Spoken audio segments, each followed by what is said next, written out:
Last time on Star Trek Deep Space Nine.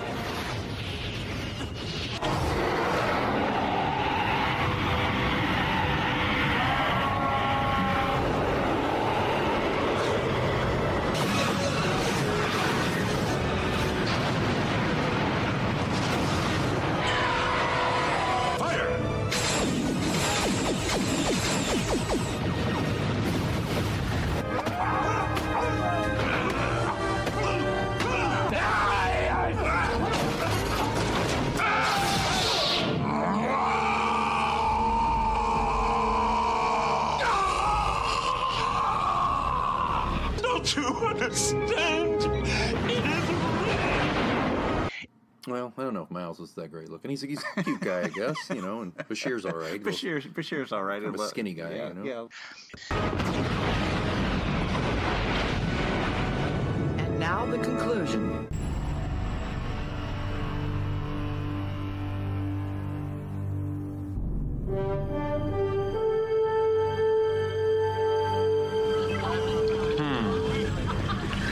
The wormhole does bring them our way, doesn't it?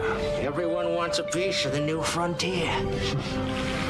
And I'm sure you've already tried to sell it to a few. You don't know what any of this is about, do you? You just don't get it.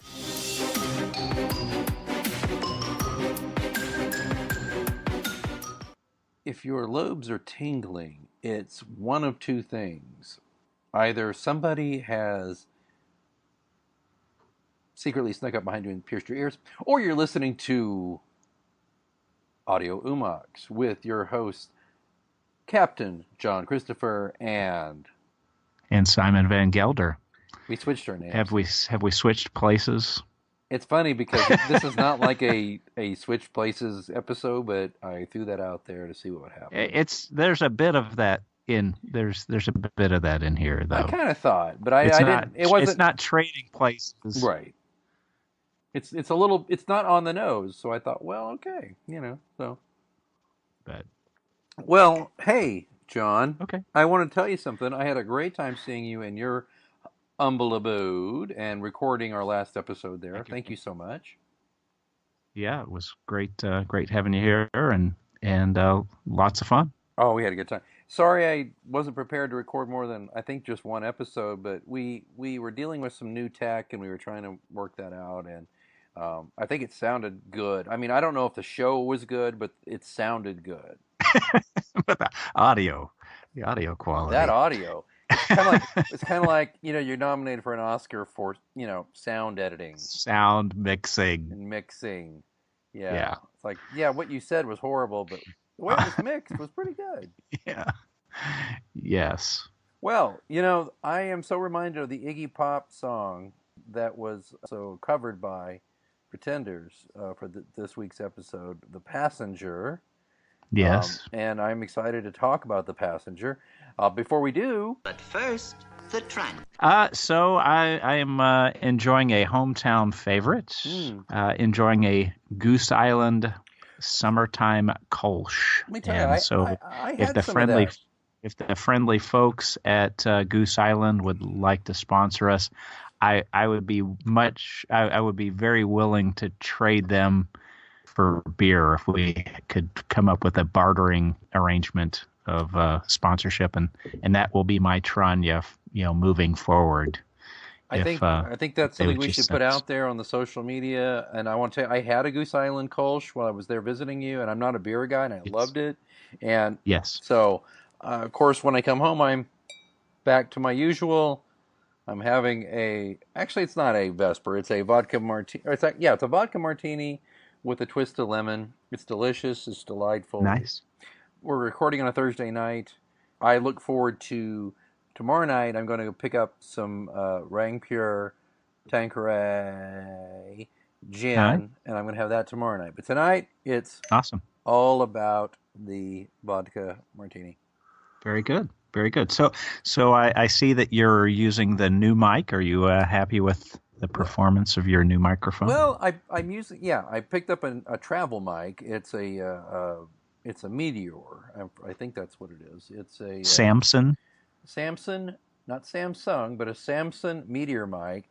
I typically use a Blue Snowball, which I know you use as well. Correct. For my home, but I thought I picked this one up for basically for our travels and for other travels I may have. And we couldn't quite get the two to mesh together in my mixing board. I'll work on that. But I'm going to see how this episode sounds with me using it here and you using yours there. Yeah. Well, it folds up very nicely, and Yes. So Well, it's kind of a grower, not a shower, you know. All right. So I think before we get too deep into the episode, I did want to say this will be a bit of a Norm Crosby episode. And in what way? We may just want to throw down what a Norm Crosby episode is. I can't do that Malaprop shit. Thank you to the late great Gary Shandling for that one. So the names and the people, there are just a number of them that sound suspiciously like other things. So we will start calling them.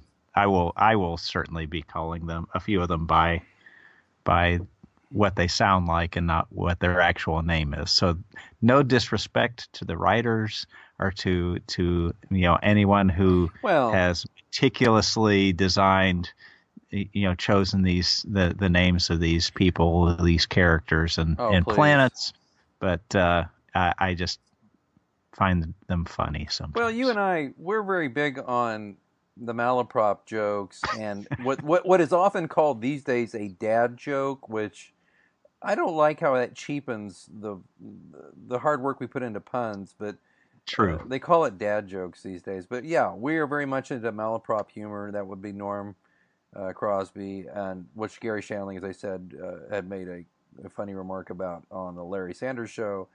You know, he would talk about how Norm would say, "I'll be in my orifice," instead of his office, and he said, Artie, I can't do that Malaprop shit, and we do it every day. I mean, I'll call you or I'll text you, say, are you in the orifice? And you'll be like, yes, and it's a whole new experience today, whatever. It's always like, and we just riff on that, and if you don't find that funny, well, I don't care.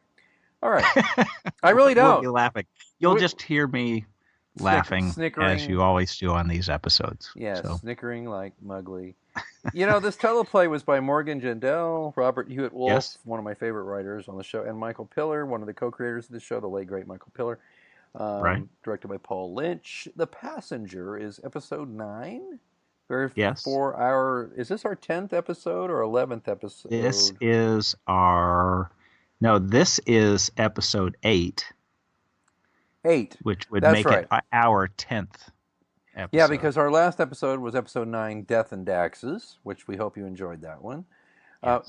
Real quick, if it's okay with you, Captain, why don't we I'm going to go through the previous ones, and if you're just tuning in, because we're starting to grow our Twitter feed a little bit lately. It's bloomed a little bit at Umox Podcast. That's at Umox, OOMOX Podcast. And if you're just joining us for your first episode today, okay, so this is episode 10. Episode 9 was Death and Daxes. Episode 8 was Bar the Q. Episode 7 was Tusk 2.0. One of my favorites, by the way. Also a crowd pleaser, by the way. That's one of our favorites. Tusk. Tusk. Episode 6, The Return of Jaheel. Episode 5, I'm Mo Green's Hungry Cat. Episode 4, The Jazz Hands Haggle. Episode 3, Ma, Where's My Pa? Episode 2, I Can See Your Wormhole From Here. And episode 1, Deep Space Nine, a quick overview. That one was, of course, devoid of any real humor. But, I mean, you have to start somewhere. But, it's funny because... Humble beginnings. What do you think out of those 9 episodes? Which one is our most downloaded episode? I won't say how many downloads, but which one out of those can you think of? Now, remember, I like Tusk. That would be probably one of my personal favorites. But remember, too, that it's not fair to really make them equal because some have been out for... longer than others. But so you think the Tusk 2.0 episode 7? I will say this, if you were to kind of grade it on a curve, it is our most popular episode. But so far, to date, the most downloaded episode is episode 3, Ma, Where's My Pa? Ah, very good. Yep. Okay. Followed closely by episode 1, Deep Space Nine, a quick overview, and then number 3 is Tusk 2.0. I think Tusk 2.0 is probably our favorite and best and most popular overall episode.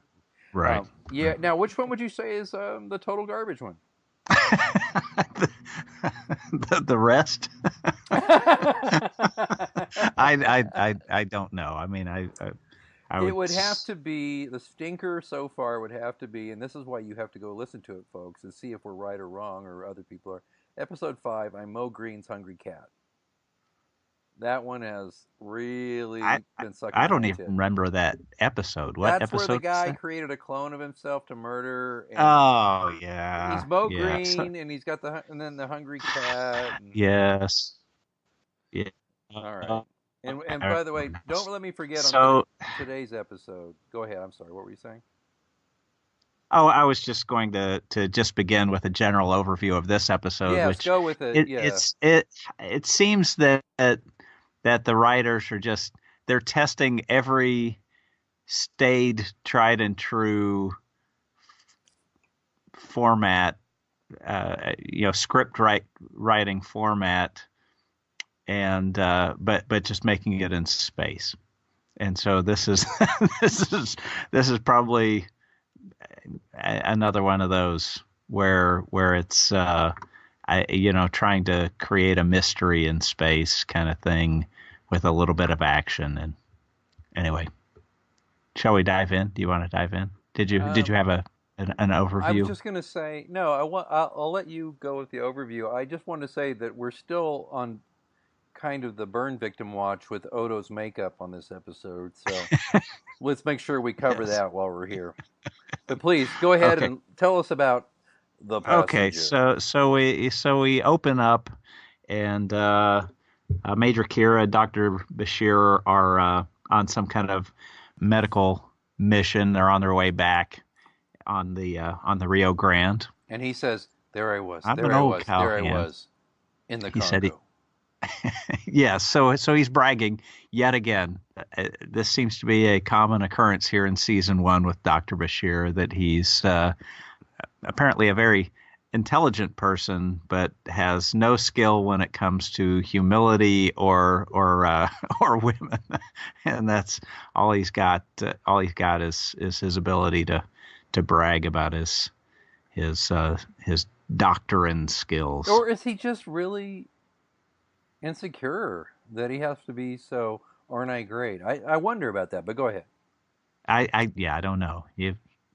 You've watched the series in more length and depth than I have, so you could probably speak to that. I think in further down the road you'll see that there's he has some abilities that are very strong. I mean, I don't think he's lying when he says he's a good doctor. No. He just would be lying if he says he's humble. So they're on the runabout, and just as Kira is going to go punch him in the neck and knock him out, they get a distress call. She wanted to, didn't she? She did, and she would be, I'm sure, fully capable. After watching him fight in the last episode, I would think, yeah, she could take him. Oh yeah, clearly. Yeah. So freedom fight this. Okay, so they get a distress call from the Rayab, which is a Coliad transport ship, and so they quickly beam aboard. The place is going up in flames, and so Dr. Bashir finds a woman lying there, a Coliad woman named Tai Kajata. He gets her awake, and then he says, there's someone on the other side of this wall. She says, leave him, don't go save him. But he is a doctor, so he has the Hippocratic oath. Right, and I had the Thai Kajata at P.F. Chang's once, by the way, and it's worth saving. Get a to-go box. Yes, yeah, for sure. Yes, so he opens the door, and some dude's lying there, and And so he works, tries to revive the guy. He opens his eyes, grabs him, and says, If you like pina colada, getting caught in the rain. "Make me live," which is a little disturbing. That's the first thing that I want to do with somebody who menaces me as they die is make them live. Make me live. Yeah. So, Are you sure it but wasn't he They Live? I love that movie. The scene with Keith David and Roddy Piper fighting for like 20 minutes by a dumpster has to be the classic fight scene. But I think that's They Live, isn't it? I have come here to chew bubblegum and kick ass. And I'm all out of bubblegum. Yeah, I think this was also my twin sons' first words as they were entering the world. Make me live. They just grabbed me, and no spanking necessary. So they're about to celebrate a birthday. Oh my word, they are, aren't they? Jeez, Yes. Louise. Yes. So he doesn't make it. This guy, Ray Ovac, Right. Ray Vantican. Should have used a copper top. He did not have power in his power cat, so he's dead. But Ty, I'll just call her Ty. Can I call her Ty? Is that okay? You know what? I think she'd be okay with that. Yeah. We're on a first name basis. So Ty says, I've known this guy. I've chased this guy for years and years, 30 plus years, and you got to make sure that this guy's dead. And of course, filled with his own ego, Dr. Bashir says, "Well, of course he's dead. I know from dead, and this guy's dead." So he endeavors to go, through multiple tests to prove that this guy's dead. Meanwhile, at Quark's, Dax, not Dax. So Dax is getting a rock to Gino. Obviously, Quark continues to have quite the hots for Godzilla. And does she even talk in this episode? Or does she just kind of sit and kind of smirk? Oh, yes, she does talk because she's involved in figuring out how, what Ray Ovac was up to, right? She kind of does a lot of walking with her hands behind her back and looking. Yeah. And then just having that kind of little smirky smile, that knowing smirky smile, which it rears its ugly head there at the end of the episode. We'll get to that. But right. Erect, playing Candy Crush or something on her little pad. Right. And Quark and Odo are talking about how much Quark has the hots for her, but it's something he can't have, and Odo is making fun of him for it. So right. Yeah. Anyway, that's of course Odo brings up the fact that there's a vessel coming full of duridium. Yes. Mm-hmm. Quark better watch his P's and Q's, just kind of letting him know that he knows that Quark knows and that kind of thing. And then they kind of part ways, and Lieutenant Primin shows up. Yeah. To talk to. Yeah, the false start for Eddington is here. I know, I'm jumping ahead. Well, that's him. Oh, yeah? Well, and apparently, I checked the background, the invention of the Primin character came about because Colm Meaney, who, plays Chief O'Brien, he was about to become absent. I'm unable to appear as Miles O'Brien, and they thought that Primin would be a character that they would kind of use to kind of fill in the gap for Colm while he was away doing a movie. And we needed someone there for people to talk to. We wanted to show what the chain of command was, blah, blah, blah. Right. Primin is like a Starfleet officer, security officer in his mid-30s, friendly Right. face, easygoing smile, and a passing resemblance to a teddy bear.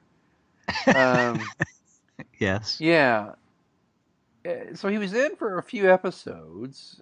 He wasn't bad, by the way. He wasn't like Argyle in The Next Generation, which was stupid. Yes. And there's a whole Argyle thing, Biff Yeager, the actor thing, you can look up. We're not going to cover it here. There's another podcast that has handled that. But yeah, Primmon, but he kind of got written out after Meany came back, and it's interesting. We're going to get into this later in the series when Eddington shows up, the other chief of Starfleet security on the station. It's just interesting they didn't bring Primmon back, and they instead created Eddington. So anyway, Wonder if the actor was unavailable, maybe. God knows why, but I mean, he wasn't bad by any means, but it's not like the guy went on to, star in every, he wasn't giving Tom Hanks a run for his money, but, Right. He's no anyway. Peter Scolari. He was more of a Scolari kind of thing. And that's Yeah. mean to Scolari. I mean, Pete Scolari's great. He's had and has had a good career as well. Yeah, He's won an Emmy or two. It may not be an Oscar, but he's good. So anyway, All right. Sorry about that. So you were talking We about digress. Primmon. Go ahead. Okay, so he's kind of taken aback by the fact that Odo, the Duridium shipment to Quark, and so they kind of get off on the wrong foot. Primmon goes to tell Cisco what's going on, and starts talking badly about Odo. Says Odo doesn't need to be in the this private briefing, that he'll get him up to speed, and so Cisco calmly invites him to his office, closes the door, really gives him what I think is a firm, very professional dressing down, and I really appreciated it as a former military person myself, that the professionalism with which he handled that. He could have yelled in his face and got little pieces of spittle on him and said you go, you trust Odo like I trust Odo, but he handled it again forcefully, but professionally. What, have you ever been the subject of a dressing down, or have you dressed down an underling? I think I've been on the business end much more frequently than I've delivered those kind of discussions. But as a manager, I've had to have those those types of talks. You always kind of dissemble when I bring that shit up. It seems like you really didn't do a lot of dressing down. No. I mean, and it, for the most part, there isn't a lot of that goes on. Most people have high respect for each other and handle each other well. But for me, anytime it's happened, it's been when someone's tried to circumvent a chain of command or do those type of things. That's when I've gotten my feathers ruffled. But anyway, it's interesting. I just from a character perspective, that presents him as someone who is truly appreciates the people that are under his command, and he goes to bat for them. Because I mean, you could see by the look on Kira's face that she didn't like Primmon proper. Based on that initial conversation that she overheard, she was like, if I have to kick his ass, on behalf of Odo, I will. But it's obvious that Cisco took care of it. Primmon, though, I mean, to his benefit, did heed the advice of Cisco and really tried to make good on the relationship with Odo. So they continue on, trying to prepare for the arrival of this Duridium shipment. So Kajada. If you like pina colada. So Kajada. If you like pina colada. And Primmon believe that Rayovac has figured out a way to still be alive, to take his consciousness and move it somewhere. Right? Right. Am I there? Yeah, you're moving. You're moving all over the place. Have I gone too far? No, I can just hear you moving your mic. Oh, I'm sorry. It's okay. It's all. I'm just trying to center myself on the episode. I apologize. It's okay. All right. So next, some operational stuff is going on, trying to bypass the security, and so that's all happening. Well, I mean, do we want to just jump to it? Do you want to just say there's a lot of mishigas that happens, and it ultimately ends up with this, and this, and it's fine. We don't have to go through line by line here. It's okay. It's not that great an episode. It's not. Okay. You know it isn't. Okay. I know it's not. I was just trying to, trying to cover a few things. You're endeavoring. I appreciate it. Yes. There we go. So where did we leave off? I don't know. See, I got to edit all this shit. So this is where you get to shine. I get to shine in post. I have to sit here for 2 hours and edit this shit. So you cut out all my ums and uhs. And mine too. So don't even think. It's not just you. Okay. You know what? So, hey, John, let's just cut to the chase. There's a lot of shiz go down. There's changing places, and there's a couple of major plot things running in parallel. One is this Duridium shipment, and the security. So someone's trying to steal the Duridium. We're not sure who throughout the episode, but they're trying to bypass security. They're sneaky in that they find these back doors and. And I'm not even. Don't even go there. Oh, God. This is already off the rails. I cannot wait till we get to some really juicy episode. All right, go ahead. Okay, so the other plot line is trying to figure out. Ty is absolutely convinced that Rayovac is still alive, right? Despite the fact that his body is dead, it's been verified as dead. And so Dax and Bashir are all trying to figure out what are there some possible alternate ways that this Rayovac guy could have transferred his consciousness to someone else. They start hypothesizing and thinking that maybe it's Ty, maybe they're not sure where this guy is, and right. And then Dax figures out what it is, and he had basically put his consciousness on his fingernail and maybe scratched someone. They check Ty, thinking it's probably her, and find out it's not. And then the two parallel plot lines just kind of crash into each other when the Duridium shipment arrives, and we see that it is a very slow-talking Julian Bashir. Wait, let's pause for a moment.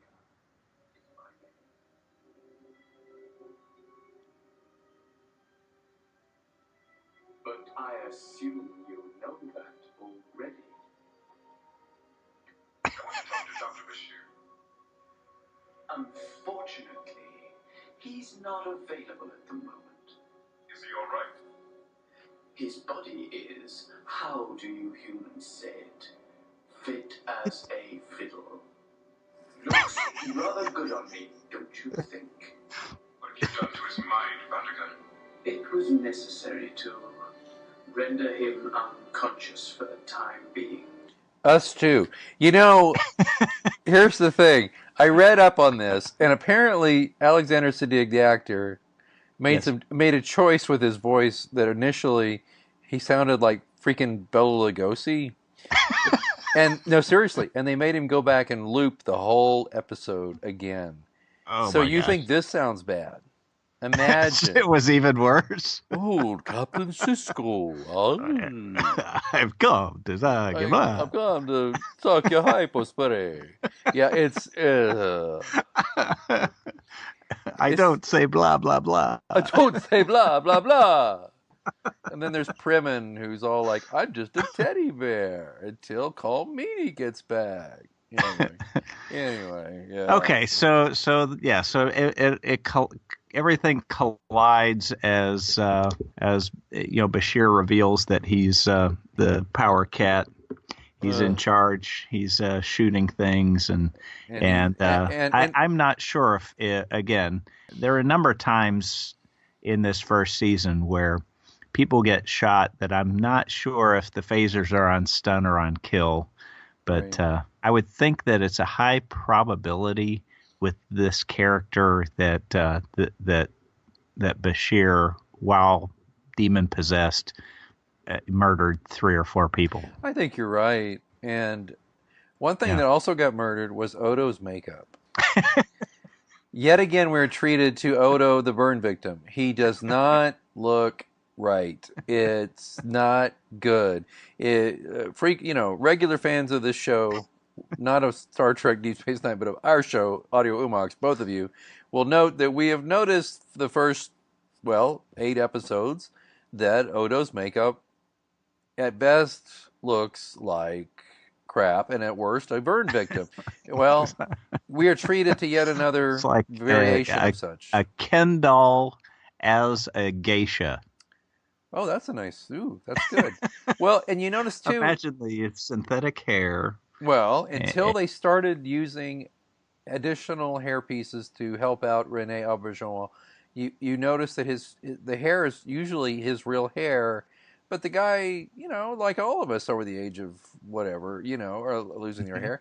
It just doesn't work. So they needed a lot of facial filler. They needed extra hair. He's not Odo that we grow to love for another few episodes. I just wanted to break in and say that, and also again remind you that when you're watching this episode, that Bashir is like being looped, and the voice he's using is only slightly better than the original one.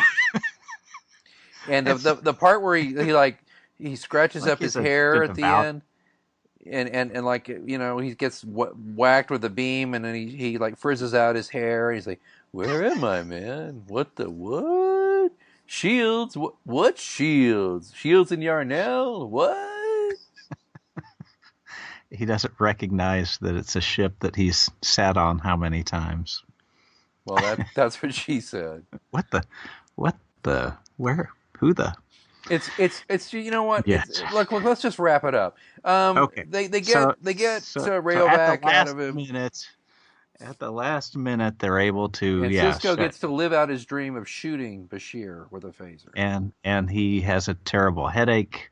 Don't we all? They take Rayovac's consciousness, put it into some little hockey CD puck. Or, it's actually one of those things you get at the restaurant when you're at on the border. Your table is ready, sir. Links when your table's ready. Yes, it's a ready call system. See, only you would know what that is. It's the hockey puck that says your table is ready. Go ahead. And Ty Babylonia, TIE fighter. Yeah, she just whips that. Yeah, and there's nothing left but just a little scorched piece of a little skid mark, matchstick, and they cut the camera over to Dax and Bashir. They Their look at each other faces like, are priceless. Oh, yeah. So Bashir's a little bit scared. Dax is like, "Oh yeah, I've done that before." yeah. Dax totally looks like she's just totally getting off on That's how the F you do this shit. I burning bedded my third wife or husband or whatever. Yeah, back when I was beef satay or whatever. So there were bits of kind of Holmes Moriarty between this woman and Rayovac. Nice, well played. Nice. But I don't know. You want to just and that's it. And then they, of course, close the show. They do everything but the Starsky and Hutch freeze frame at the end with everybody laughing. Yes. You burned up. You just committed murder. Yeah, I mean, the last shot before they show the station is Dax and Cisco. Well, no, it's not the last shot. One of the last shots is Dax. Oh, it's before TIE Fighter blasts the hockey puck. But there's like shots of everybody kind of happy, and Bashir is all like, I'm just, glad y'all figured out that it wasn't really me. That voice I tried, it's embarrassing. My agent is on the phone, so I don't get dropped. And yeah. Yeah, but wait, I'm getting ready. I'm like sitting here thinking, wait, I'm actually watching the bit you just mentioned where TIE Fighter, she's like, may I assume that you've returned custody of the prisoner to me, Commander Sisko? And he's like, the prisoner? So let's hear what he says. Oops. Gotcha. And there's Dax looking mildly aroused. And Sisko's looking around like, wait, what the what? Do maybe Trill have an erogenous zone on their back somewhere? I don't know. That's my theory. That's my fan theory. But I mean, it's like Dax looks aroused. Bashir's like, what the what? And then Sisko looks around like, wait, did I miss something? What just happened? And it's like here? fade to credits, and the next episode is, oh geez, no. What's the next episode? Move Along Home. Universally rated as one of the worst episodes of Deep Space Nine ever made. We will have to see. So we can have fun. Well, we can have a great deal of fun with Move Along Home. I don't know if you'll find it as such. I actually watched this one again about 4 or 5 months ago because I remember reading about how horrible it allegedly was, and is that you're in agreement that they were? You know what? I'm going to be honest with you. Since I've seen all 7 series or seasons, I have to say that it's not. It is bad. It's probably the worst of the first season, probably the worst of the first 3 seasons. But the worst episode, I don't want to give it away, let's just put it this way, involves a Ferengi-centric plot. Yeah, I think a lot of DS9ers, a lot of Niners out there are going, I know exactly what Simon is talking about. But that's not the point. We're going to finish up here with TIE Fighter and the group and the Primin and all the stuff. And all right, so what's your general opinion of the episode? It's a little better than the last one, of Death and Dax's. I'm going to give this one 2.5. 2 bars, 5 strips. So that's 2.5. 2 bars and a half. 2.5 bars of gold press platinum. Okay. You? I'm more in just a solid 2. You don't think it's better than the Dax? Yeah, but not much. Not enough. Call it 2 1/4. Okay. 2 1/4. So 2 bars and a couple of strips. Yeah. I mean, it was. I mean, even if when Bashir or Bantica. The Bendicum. Yeah. The Bendicum. Are whispering in Quark's ear. It's like, well, how many people with a British accent are on this ship? It's got to be Bashir. I mean, I knew at that moment. Right. If not before. That's a great point. I had a pretty good idea before. Yeah. And then actually, you didn't have the ability to do this back in the day, but if you freeze frame it, you see his face Get out. You can see it. Yeah. Clearly, it's clearly. Yes. Clearly enough. Yes. Go back to that. All right, to that scene. I will. You see the gloves, and then when he throws Quark away from him, and that's it. Then you can see him. They didn't even use an extra. I don't think so. Anyway, so that got me. But all right. Well, what about a favorite quote? Okay, so favorite quote. I really identify with Quark's attraction to Dax. I have been the guy who was attracted to someone from afar and was probably in the friend zone, or some of it may have been I just didn't have the courage to approach them. And Odo says to Quark, "You're deluding yourself." And Quark replies, "There's nothing wrong with a good delusion. I sell them upstairs to dozens of people every day." So I found that funny, just that it's just the way it is, and don't we all like a good delusion now and again? Oh, as I get older, I have more and more. Well, I like the quote between Tai Kayata, and Odo. What kind of fool are you? Well, my own special variety. Yes, uh, That's pretty that's good. yeah, that's a good one. That's a good one. Yeah. And there are a few good quotes and interactions. It's just the overall episode It's still, we're thought still, was lacking compared to well, to it's still coming together, isn't it? I mean, let's yes, be honest. It's early days in the show, yes. and yeah. So, Deep Sex Nine. Anything remotely sexy or romantic or interesting? No, and not really. I mean, I looking at the actress who plays who played Ty. What's her Oh, name? Caitlin Brown from Caitlin Brown. Babylon 5. Gee, she was So Nataf on she's that. a very attractive woman. Oh yeah. Her character, however, there was absolutely nothing. But I could tell why the casting director chose her. Physically very imposing, Yes, very yes. strong. Yeah, she did come across certainly as a strong person. It didn't sound.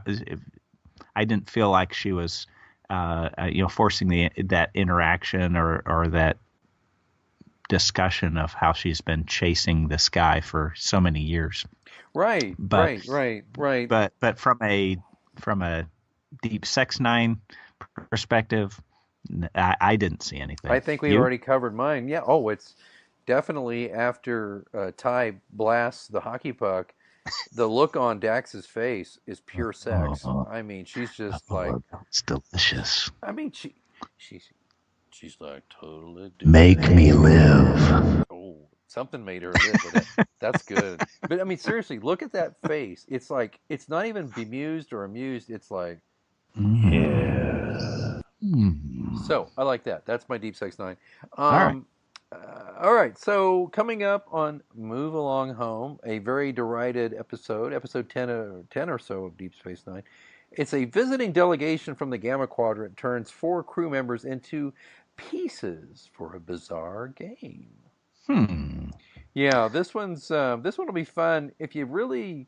I mean, in a way, it's shooting fish in a barrel with this one coming up. But we're gonna give it I'm gonna try my best to give it a fair shake and grade it not on a curve, but just grade it as a regular episode and see how it stacks up. But I gotta say, it's gonna be tough. It's gonna be tough. But I will already go ahead and let the cat out of the bag and say this is not the worst episode of the series, although it's in the bottom 5. Wow. Okay. Yeah. That's saying a lot. When there are 173 episodes. Bottom 5, yeah. Bottom 5. I mean, there's some actual parts of it that are, well, you know what? We're not talking about that episode tonight or today. Okay. But I'll tell you, there's a couple of parts of it that are frankly adorable and fun, but we'll get into that next week. So don't forget, folks, we love to hear what you think. And the best way to tell us what you think is to get on iTunes in particular. We're also on Stitcher and Google Play. But get on iTunes at the Audio Umox podcast page. Leave some stars and a review. It is so simple to do. Just let us know what you think about the show. Here's how you do it. You go in, reviews, click that, punch in a few stars, and say, I like this about the show. I don't especially like that, but overall, this is why I listen. That's your review. It's not difficult. And John, I don't understand why people don't get this. If we had 10 people do this, 10, we've had one so far that I know of, maybe 2.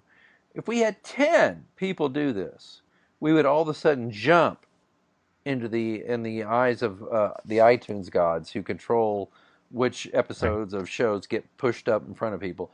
If we had 100 of these, we'd be considered one of the most successful shows in the genre. Right now, we have 1 rating, 1 review. A fellow says, Lobes, Tranya, and Laughs. What a fun show. The hosts have a thoughtful analysis of DS9 and are not afraid to laugh at the show and themselves. when it is warranted. I enjoy listening in as two longtime friends discuss the show and life. Their rapport is great, their laughter is contagious, and the friendly ribbing is hilarious. The audio quality improves as the Well, show progresses. It is worth a listen. 2 out of 2 listeners found that review helpful. That's all we've got. And it's a 4-star yeah, review. It's not even a 5-star review. nice. That's the thing. We're not a 5-star show. We're not perfect. No. And, No. If we were perfect, I would be getting Goose Island Summertime Kolsch for free. Just for drinking. They would just be, they'd be sending them to my outpost. That's right. Your outpost. That sounds vaguely naughty. But the point being, folks, it's not that hard. If you like the show, and it's like at the audio at Umok's podcast on Twitter, I've had a few people comment, "Oh, I don't know how to leave a review. I don't have time. Or I don't know how to write a review." It's like, wow, you're the same person who will stand next to me in line at a fast food joint and go, "I can't stand this freaking burrito supreme." You can't do the same thing online, or I love, a pulled pork sandwich. You can't do the same thing. All right. I'll climb down off my soapbox. Give me some help here. All right. So at Audio Umox is the Twitter. I'll make a deal with the listeners. I'm going to make a deal. Some people have hinted, if you guys, I'm not big Twitter people. I'm a Facebook person. Get a Facebook page. Well, I'm going to tell you what. I'm going to lay this out. And, I may have to edit this later because I'm on a rant here. But, okay, it takes us minimum an hour to record a typical show. It's an hour to watch the show prior to and make notes. It's, for me, as the editor... More than that for me. Right, well, okay. But many of these I've never seen before. So maybe let's say... So I'll watch the episode 2 to 3 times before we record. Wow, so your investment's about 3 hours per episode, to be conservative, total. Yes. Watching, note-taking, and recording. So my investment is a little shorter on the front end because I've seen most of the episode. Well, I've seen them all, but I remember most of them. So I'm going to say rewatch plus record. So that's 2 hours for me. And then it's another 2 hours minimum to edit, find audio drops. Which I apologize for. Why are you apologizing? I am by far. I am not I'm not an audio kind of guy. I'm not either. I just figured it out. I'm not a speaker by nature. At least not a extemporaneous speaker. Oh, you're doing fine. So anyway. Don't say that. So no, I'm not. I'm having fun, and I am too, and I'm not complaining. Look, right. This show would not be a show without you and without us together. I'm just trying to explain to the fans, though, the listeners out there. They may not even be fans yet. So you're putting in, let's say, 3 hours or so an episode. I'm putting in 3 to 4 hours an episode. It also costs money to post the episode. Now, we went into this with our eyes wide open. We are big boys. We understand. We are not doing this to make a living. We're not. That's not even it. But if but when people come to us and go, I wish you had a Facebook page. Okay, I'm also, by the way, managing the Twitter feed, most of it. Now, John will tell me if you want something posted, but you have access to it, don't you? I think so. Yeah, I think you gave me the password. You should log in and it's a retinal scan of some sort, right? Well, you should use your retinal scan. Get in there. But the point is, I can't add another thing to this burden if we have just one review. So I'll tell you what, if we get 10 reviews before Halloween, okay? 10 reviews before Halloween. 9 more reviews before Halloween. We will, and I will run it, and John will help me. We will create a Facebook page. I'm going to sweeten the pot a little bit more. Yes. I will also commission T-shirts. And we will start giving away T-shirts. We'll have varying contests. But that's only if we have 9 more reviews before Halloween. I mean, folks, if you're a listener and you like the show, if you're listening to other Star Trek podcasts, we're offering we're doing a fraction of what they do for fan service, and it's simply because of economics and time. So if the interest is there, and 9 more reviews come through by Halloween of 2017, there will be a Facebook page, and there will be T-shirts. Or mugs, maybe? Well, mugs, We could do T-shirts. coffee- Yeah, coffee we'll do the whole Cafe Press thing. I mean, you're the Perfect. artist. You're the artist, dude. You're gonna have to come up with some kind of art. So I'll see what I can put together. you really should. I mean, it really just involves putting ears on things that looks graphically mildly sexual. So. Yes. All right, so we've gone on long enough. This has been almost an hour, and a lot of it's just ranting and raving and silliness. The episode, let's face it, wasn't so great. It's first season, it's more miss than hit. But I had fun with my buddy John Christopher, Captain John Christopher. You're not retired. What are you? I am a veteran. You're a veteran, but you're not retired from the service. No, I did not serve a full 20 years. You did not do your 20. I served a stint. What was that, 6 or 8? Something like that? No, it was more like 4. But including reserves?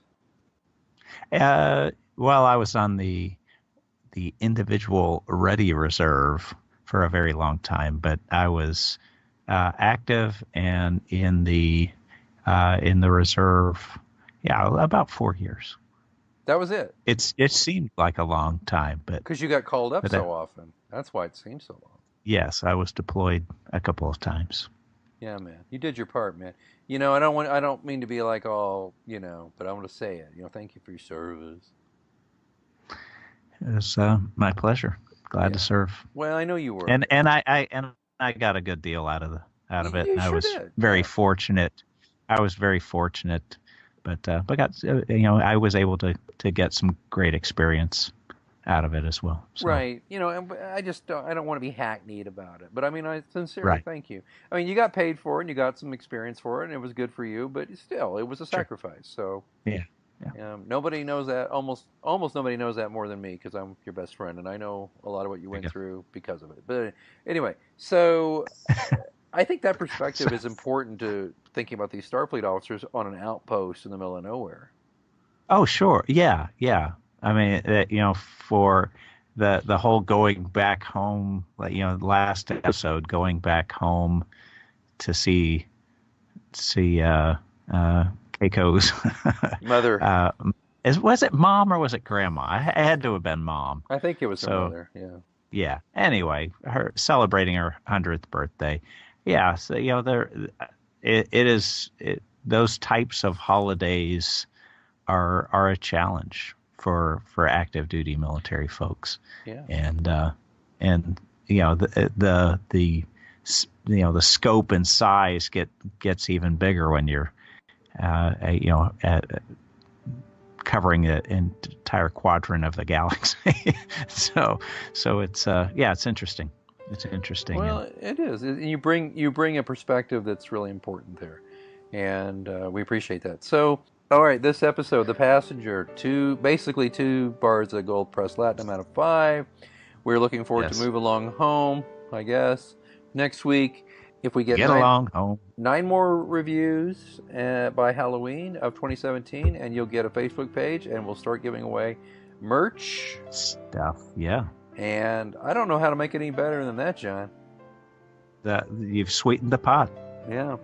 All right, then. Until next time, remember, we're on the Twitter for now at Umox Podcast. Yes. And as ever, he is John Christopher. and that dude over there is Simon Van Gelder. And until next week, the docking ring is closed. If you like pina colada.